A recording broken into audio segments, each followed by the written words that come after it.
Hai, Assalamualaikum warahmatullahi wabarakatuh. Apa kabar anak hebat? Senang sekali hari ini Abi Effendi bisa berjumpa dengan kalian kembali. Insya Allah hari ini kita akan melanjutkan pembelajaran kita selanjutnya. Tapi sebelum itu, agar segala kegiatan kita diberkahi Allah Subhanahu wa Ta'ala, yuk kita awali dengan sama-sama melafazkan lafaz basmalah. Bismillahirrahmanirrahim. Dan hari ini kita akan belajar tentang materi berikut ini. Selamat menyaksikan. Assalamualaikum anak-anak hebat. Hari ini kita akan belajar tentang sistem pernapasan pada manusia. Pada materi kali ini kita akan belajar tentang organ pernapasan pada manusia, jenis pernapasan, kelainan pernapasan, dan juga cara menjaga kesehatan pernapasan kita. Semoga tetap semangat belajar ya, karena setelah belajar ini insya Allah kita akan mengetahui dan akan mendapatkan manfaat. Yang pertama, menjelaskan sistem pernapasan pada manusia, mengidentifikasi fungsi organ pernapasan pada manusia, serta menjelaskan proses pernapasan dada dan pernapasan perut pada manusia. Selain itu, mampu mengidentifikasi gangguan pada sistem pernapasan manusia, mengidentifikasi penyebab gangguan pada sistem pernapasan manusia, serta mampu menjelaskan bagaimana menjaga kesehatan pernapasan pada manusia. Materi pertama yang akan kita pelajari adalah apa saja organ penyusun sistem pernapasan pada manusia. Check it out. Organ penyusun sistem pernapasan pada manusia terdiri dari rongga hidung, laring, trakea atau tenggorokan, bronkus, bronkeolus, dan berakhir di alveolus. Bagaimanakah cara kerja dari masing-masing organ tersebut? Yuk kita lihat. Yang pertama, rongga hidung. Ketika udara sampai di rongga hidung, udara akan disaring oleh rambut-rambut hidung. Kemudian akan disesuaikan suhu dan kelembabannya oleh konka. Kemudian ada juga lendir nih, atau selaput lendir yang fungsinya untuk menangkap benda asing yang ikut terhirup saat bernafas, serta saraf yang fungsinya untuk membau dari aroma benda tertentu. Setelah melewati rongga hidung, udara akan teruskan ke laring. Laring merupakan pangkal tenggorokan. Di dalam laring terdapat pita suara. Ketika udara melewati laring, maka pita suara akan bergetar dengan bantuan otot sehingga kita mengeluarkan suara. Selain itu, terdapat juga pintu atau batas yang memisahkan antara tenggorokan dan juga kerongkongan, atau yang dikenal dengan epiglotis.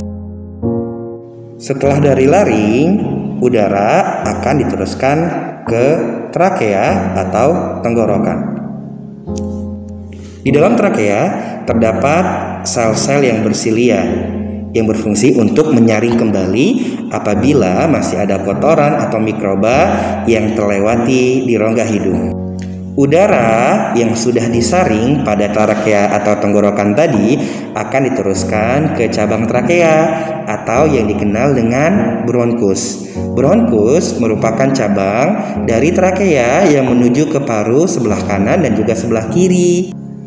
Ujung-ujung dari bronkus ini nanti akan bercabang-cabang kembali seperti akar yang dikenal dengan bronkeolus. Nah, pada ujung bronkeolus terdapat gelembung-gelembung halus atau gelembung-gelembung udara yang dikenal dengan alveolus. Alveolus merupakan bagian yang berperan penting terhadap proses pertukaran udara, di mana CO2 akan dilepaskan, kemudian dikeluarkan dari tubuh, dan O2 yang dihirup tadi akan diikat oleh sel darah merah kita yang tertambat pada hemoglobin untuk diedarkan ke seluruh tubuh kita.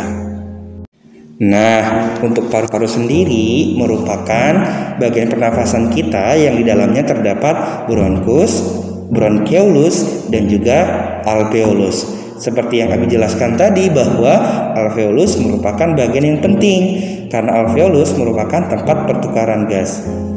Paru-paru sendiri terletak di rongga dada bagian bawah, terdiri dari dua bagian, yaitu lobus kiri dan juga 3 lobus kanan.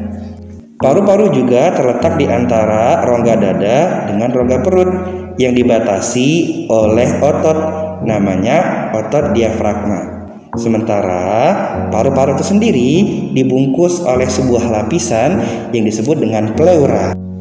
Selanjutnya, jenis pernafasan. Ketika kita bernafas, kita mengeluarkan udara atau dikenal dengan ekspirasi, dan juga menghirup udara atau dikenal juga dengan inspirasi. Saat bernafas, kita menggunakan dua bagian tubuh kita, yaitu dada dan juga perut. Sehingga pada pernapasan dikenal dengan dua jenis, yaitu pernapasan dada dan juga pernapasan perut. Lalu bagaimanakah mekanismenya? Yuk perhatikan penjelasan Abi berikut ini. Pertama adalah pernapasan dada. Saat kita menghirup udara, otot anda tulang rusuk berkontraksi sehingga rusuk terangkat, menyebabkan volume rongga dada membesar. Akibatnya, tekanan dalam rongga dada mengecil dan paru-paru mengembang. Tekanan udara di luar lebih besar daripada di dalam, maka udara pun masuk. Sebaliknya, saat otot anta tulang rusuk berelaksasi atau mengempis, tulang rusuk turun, volume rongga dada mengecil sehingga tekanan di dalamnya pun naik. Pada keadaan ini, paru-paru mengempis sehingga udara keluar. Jadi, dari penjelasan di atas diketahui bahwa ketika kita bernapas menggunakan pernapasan dada, maka yang terlibat adalah otot-otot di antara tulang rusuk. Jenis pernapasan yang kedua adalah pernapasan perut. Ketika kita menghirup udara, otot diafragma yang tadinya melengkung akan mendatar, rongga dada akan membesar dan paru-paru mengembang. Akibatnya udara akan masuk ke dalam paru-paru. Sementara itu, saat otot diafragma relaksasi atau mengembang, diafragma kembali ke keadaan semula. Saat itu, rongga dada akan menyempit, mendorong paru-paru sehingga mengempis. Selanjutnya, udara dari paru-paru akan keluar.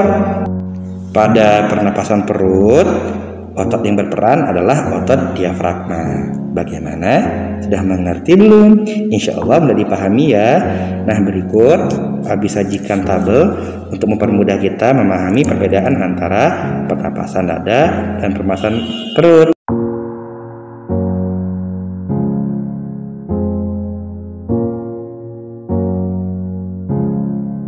Alhamdulillah, insya Allah udah dipahami anak-anak semua. Terima kasih atas segala perhatiannya. Ilal liqa, sampai berjumpa pada pertemuan selanjutnya. Assalamualaikum.